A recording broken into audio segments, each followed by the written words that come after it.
kwa mwanamke akiwa katika siku zake basi asisuke nywele wala asichane nywele zake. Lakini kuna watu ambao leo wanasuka nywele zao, wanachana nywele zao, wanafanya hivi. Je, ni vipi hukumu yake? Hapana, si sahihi hata kidogo. Kuna mambo ambayo yamewekwa ni fiqh za mitaani tu, kwamba ati mwanamke asisuke nywele akiwa katika siku zake, au sijui asichane nywele zake.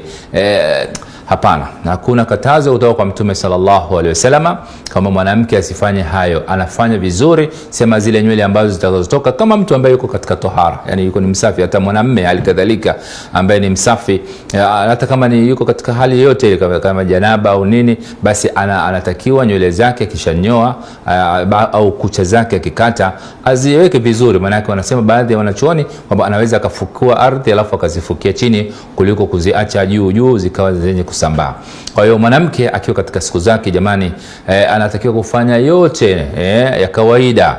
Hata kama amefiwa na mumewe, yumo katika nifasi, anafanya yote yale ambayo anafanya mwanamke wa kawaida, isipokuwa katika masala pengine ya kukutana na mumewe ndio ambayo sheria inamkataza. Kuna vile kusoma Qur'ani kwa kushika msahafu, hayo yote ndio ambayo yana khilafu kwa wanachuoni. Lakini katika masala ya pengine kusoma Qur'ani bila kushika msahafu ni khilafu ambayo wengine wamekataza, wengine wamejurujuzisha.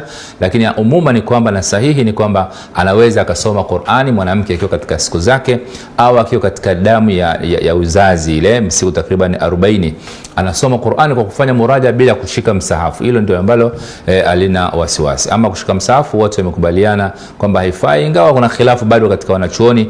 Lakini yote kwa yote anatakiwa kufanya adhkari, anasoma Qur'ani pengine hivyo kwa kufanya muraja bila kushika msahafu. Asali muhimu ni khairi zote, na Allah subhanahu wa ta'ala atakuwa ni wenye kutukabalia. Kwa hiyo anaweza akachana nywele zake na akasuka, ila nywele zinazotoka basi ni vizuri akafanya utaratibu wa namna hiyo kuzifukia katika udongo.